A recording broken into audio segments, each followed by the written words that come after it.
Hi, Ed and Lisa Young here. Welcome to the Creative Marriage Podcast, where we talk about keeping your love alive. No matter what life throws at your marriage, we're ready to talk about it and to deal with it. And the crazy thing is, every marriage, every relationship deals with the same issues.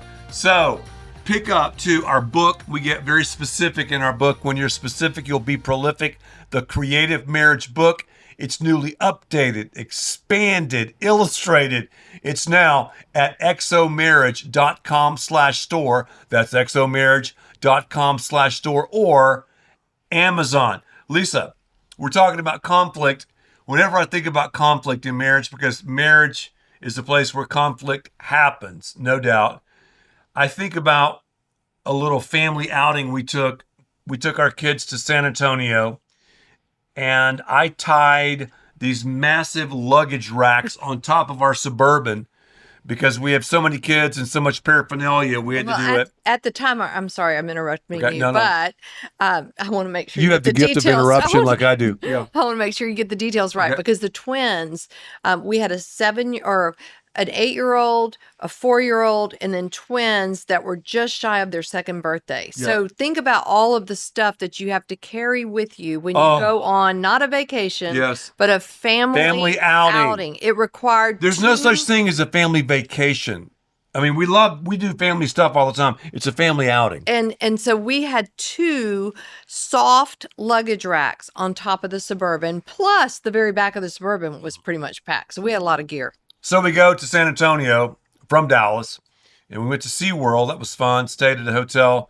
Then we left, and we came back to Dallas. When we got back to Dallas, I was so thrilled. I was like, hallelujah. We drove into our neighborhood, drove up into our driveway. I pushed the button when the garage was what do you say, going up? Or going up. Yeah. So I just kind of gunned it. Ooh, I forgot just for a nanosecond that we had these 2 massive luggage carriers on the top. Hold up. You forgot for longer than a nanosecond. You forgot until you heard the crunch of the side of the garage and the top of the garage and all the siding on our house kind of coming down in sheets.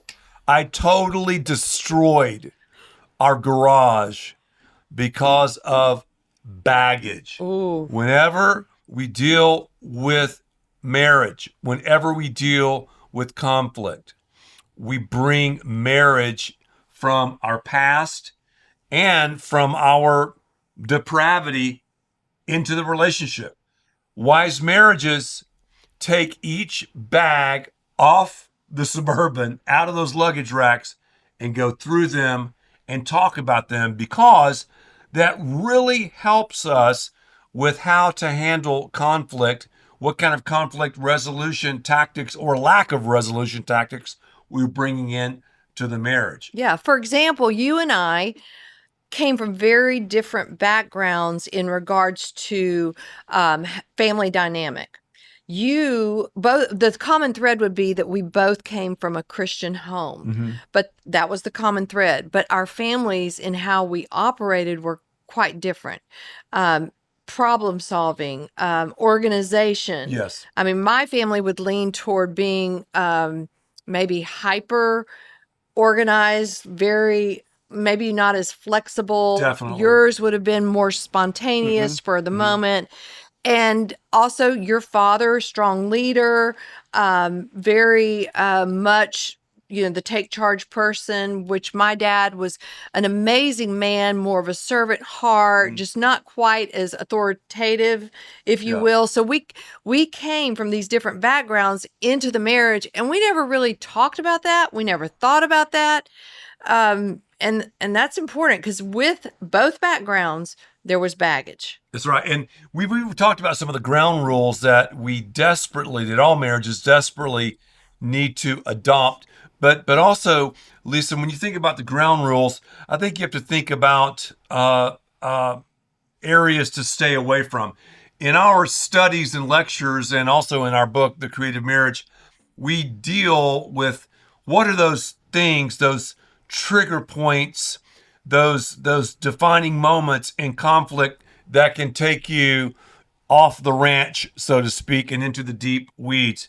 And one of the things that I think we should talk about today is criticism, because criticism is one of the markers of divorce. Now, obviously, we're going to criticize each other some, Well, but let's talk about the difference between the word criticize okay, and critique. We should aim more toward critique in the right context yeah, versus criticism, because criticism is that's about good. tearing Yeah. something down. Mm-hmm. Basically, when we're criticizing our spouse, we're making an attack on their character or their personality. So we Personality should talk more about the what versus as the far as just the who. yes. The who. What are we trying? What's the The goal who is here? negative. Yeah. The what is more The positive. who would be if we're criticizing the individual versus criticizing the what, which would be the behavior. And those are two different Yeah. things. Anytime you're using words that tear down the personality or the character, that's a dangerous thing. We want to critique, which would be more about building up. Let's just use this as an example. So let's say in work, Okay. a lot of times we will, with our staff at church, we will go through a critique session where we look at everything from programs at the church or maybe the worship experience at the church. And we'll look at the elements involved and we'll offer suggestions, critique it, if you will. That is not to say that somebody was doing a bad job or they were, they messed up. It's just to weigh in and say, how could we do this better? Okay, how about this? Wouldn't you say that marriage is about delegation? God has delegated this relationship to us that mirrors Christ's relationship with the church. We also have to delegate to each other. And delegation without investigation leads to frustration in the corporate world, also in the marriage world. Yeah, I see that. Is that so? Well, I just, when you talk about delegation, I mean, we can't delegate critique or delegate. No, but that's the investigative part. Yeah. Oh, definitely. I see what you're saying. Yeah, I we see. delegate stuff all the time, like responsibilities, chores.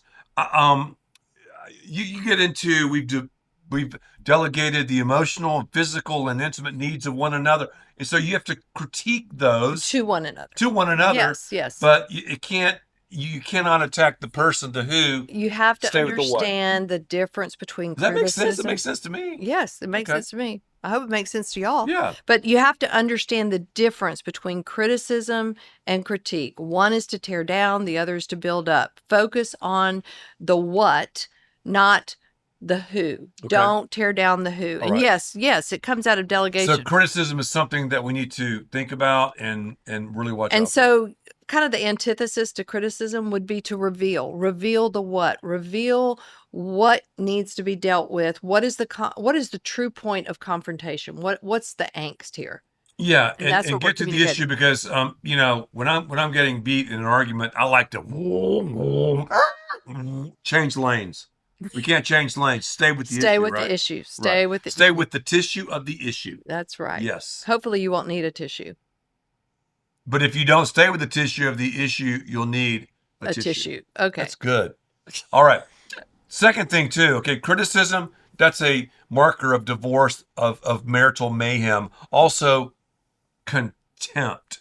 Now, what does that even mean? Contempt. What is that? Contempt is when you feel that your spouse, and maybe it's behavior that brings this in, or I don't know, but when you feel like your spouse is beneath you, you're no longer on a level playing Did you say field. level? A level, whole nother level. Holy nother level is where did. God wants Yeah. our marriages. But contempt, H&L. contempt, I feel like I'm better than you. But it's Or- together we're on a wholly nother level. Yeah. But whenever I feel like I am on the whole nother level and you aren't, That's contempt. That's contempt. how would you say, like how can you do that? What do you do? What do you say to make you feel that way?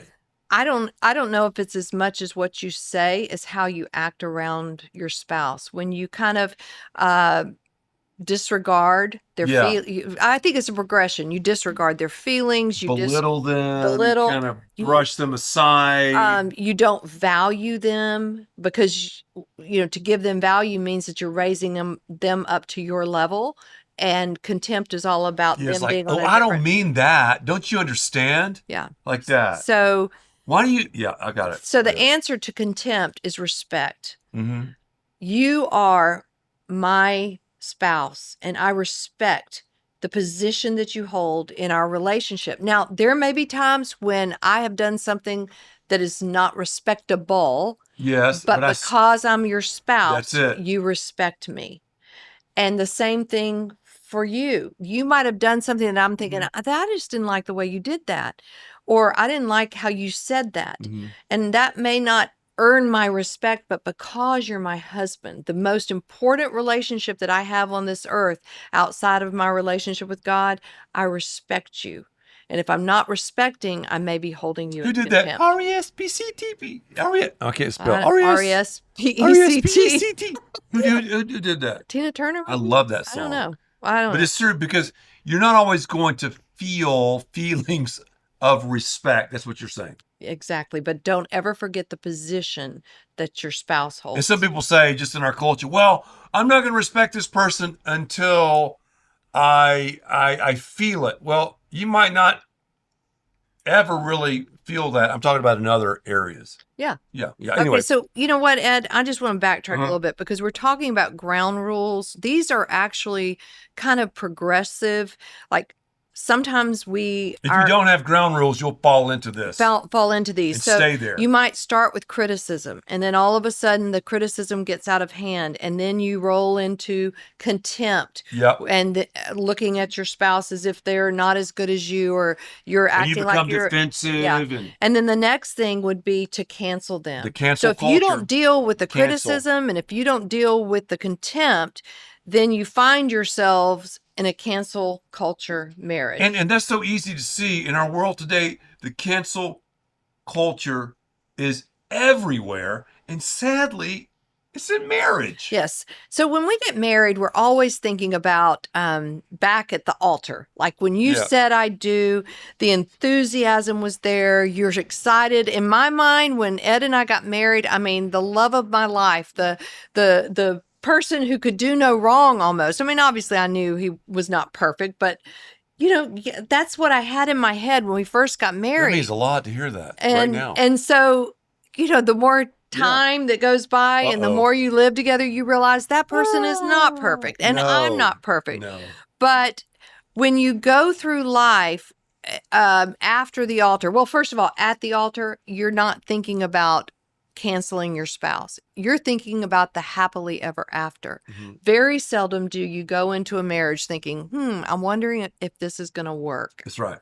But when we get to this point after criticism and then it falls into contempt, then we go to cancel, we've gotten to the point where we just don't care and we want to walk away. We think it would be easier to walk away Yeah. and to cancel our spouse That's right. out than to do the work of creativity in our marriage. But when you think about all this, the reason that we have this power to have a mutually satisfying marriage is because if you just consider what God did for us, we were in major conflict with God, at war with him, so to speak.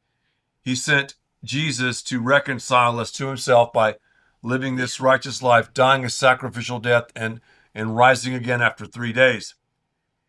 So once a person makes that decision to acquiesce and open up the lid of their lives and invite Christ to come in, then we have the power, the resurrection power to have an amazing marriage. That's right. Because we've been reconciled to God through Christ, it should inspire us and enable us to be reconciled I'm so thankful to one another. I'm too. so thankful that God did not cancel his plans Woo! to save He me. could have easy. He could have walked away Yes. and said, you know what, the cross is too much to bear. I don't want to do this. So in regards to that, Ed, as you see marital drift happen, it tends to start with me starting to think more about myself as an I, as a me, those pronouns, I, me, versus we. Yes. And I move, or you move further away from each other because of selfishness. We go from selflessness to selfishness. And if you're selfish, yourself ends up smelling like a rotten fish. That's right. Well, it does. I mean, that's that unwholesomeness that we talked about earlier. But God has so gifted us with this beautiful picture of reconciliation. Every couple. So when you feel like canceling, you have to just glance at or peer towards the cross. Yes. And look at the reconciliation promise that he's given us. And so prayerfully, that will cause you to stop and go, wait a minute, this relationship deserves more than walking away. So you mean conflict can be creative? Yes. It's called creative conflict. Where? In the creative marriage. Where? We talk about it in this podcast. If you're liking this podcast, subscribe and leave us a 5-star review. That's right. I want all those stars to be colored in. Your reviews help get the word out. We're having such a great time here at the EXO studio. We are.